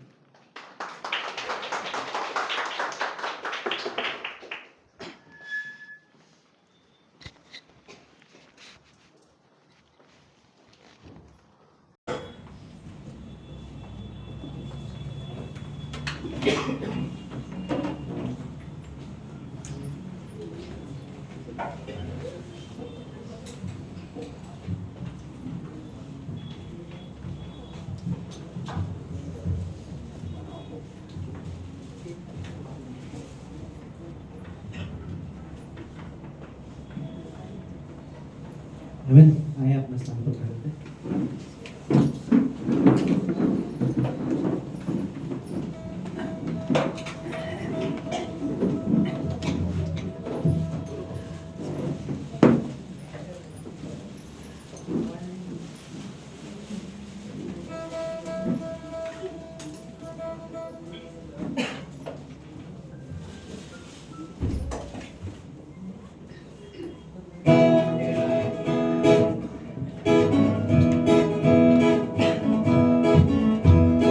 सभी बताइए सर।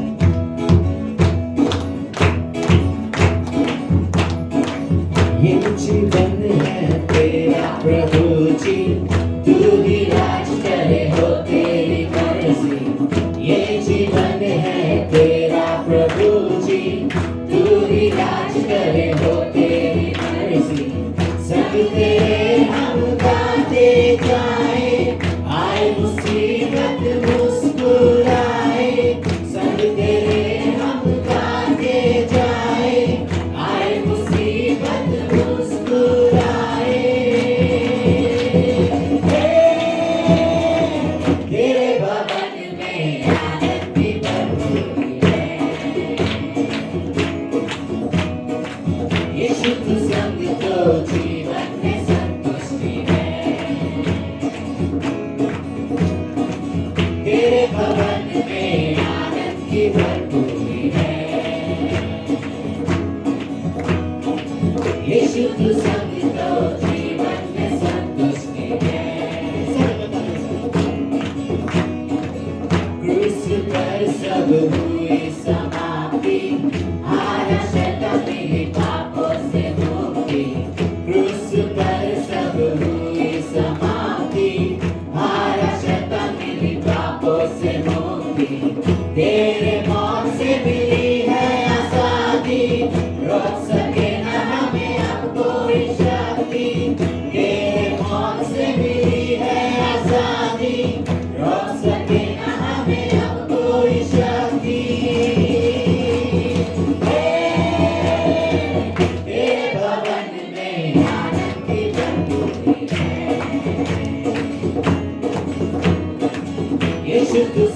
तो जीवन में संतुष्टि है। तेरे भवन में आनंद की भरपूरी है। यीशु तू संग तो जीवन में संतुष्टि है। भरपूरी भरपूरी आनंद की भरपूरी, भरपूरी भरपूरी आनंद की भरपूरी। संतुष्टि संतुष्टि यीशु में संतुष्टि, संतुष्टि संतुष्टि यीशु में संतुष्टि। भरपूरी भरपूरी आनंद की भरपूरी, भरपूरी भरपूरी आनंद की भरपूरी। संतुष्टि संतुष्टि यीशु में संतुष्टि, संतुष्टि संतुष्टि यीशु में संतुष्टि। मेरा प्यारा उमड़ उमड़ के भरे, मेरा जीवन यीशु तू खुशी से भरे। मेरा प्यारा उमड़ उमड़ के भरे,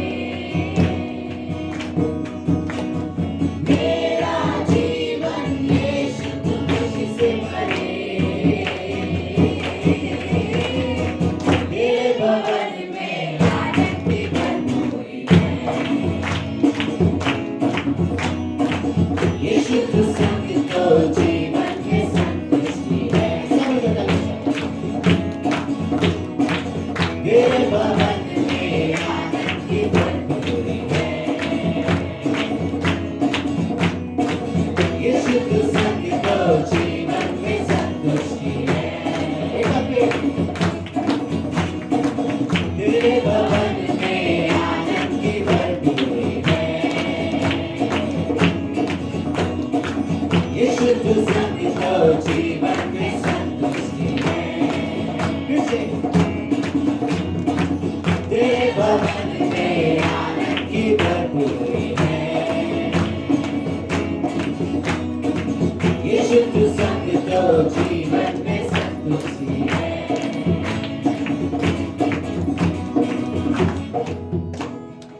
आइए प्रार्थना करते हैं। धन्यवाद प्रभु यीशु मसीह, सच प्रभु यीशु मसीह, धन्यवाद प्रभु कि आज आपने हमें सिखाया प्रभु यीशु मसीह ज्ञान के बारे में प्रभु यीशु मसीह। सच में प्रभु यीशु मसीह बाइबल में लिखे हुए हर शब्द प्रभु यीशु मसीह तेरे बोले हुए शब्द है प्रभु यीशु मसीह, और वही प्रभु यीशु मसीह स्वर्गीय ज्ञान है हमारे लिए प्रभु यीशु मसीह। सच में प्रभु यीशु मसीह अगर हमारे पास बाइबल की किताब ना होता प्रभु यीशु मसीह, तो आज हमें प्रभु यीशु मसीह स्वर्गीय ज्ञान के बारे में पता नहीं होता प्रभु यीशु मसीह, और हम प्रभु यीशु मसीह वही संसार के ज्ञान में जीते प्रभु यीशु मसीह। धन्यवाद देते प्रभु यीशु मसीह लोगों के लिए प्रभु यीशु मसीह, जो लोग प्रभु यीशु मसीह फेथफुल थे प्रभु यीशु मसीह, विश्वास योग्य थे और तेरे पीछे चलते थे प्रभु यीशु मसीह, तेरे आज्ञा के अनुसार प्रभु यीशु मसीह अपना कार्य करते थे प्रभु यीशु मसीह, और जिन्होंने प्रभु यीशु मसीह ये लिखा है प्रभु यीशु मसीह आपके द्वारा, आपके पवित्र आत्मा के द्वारा प्रभु यीशु मसीह। और सच प्रभु यीशु मसीह ये वचन प्रभु यीशु मसीह जो आज हमें हमारे पास है प्रभु यीशु मसीह, उसके लिए हम तो आपको धन्यवाद देते हैं प्रभु यीशु मसीह। आज के वचन के लिए धन्यवाद प्रभु यीशु मसीह। हमें प्रभु यीशु मसीह बस प्रभु यीशु मसीह ज्ञान नहीं चाहिए प्रभु यीशु मसीह, लेकिन प्रभु यीशु मसीह हमें प्रभु यीशु मसीह बुद्धिमान व्यक्ति बना प्रभु यीशु मसीह, और उस पर चलना सिखा प्रभु यीशु मसीह। मैं स्वर्गीय ज्ञान के अनुसार प्रभु यीशु मसीह जीना सिखा प्रभु। हमारी विनती में छोटी सी प्रार्थना तेरे नाम से।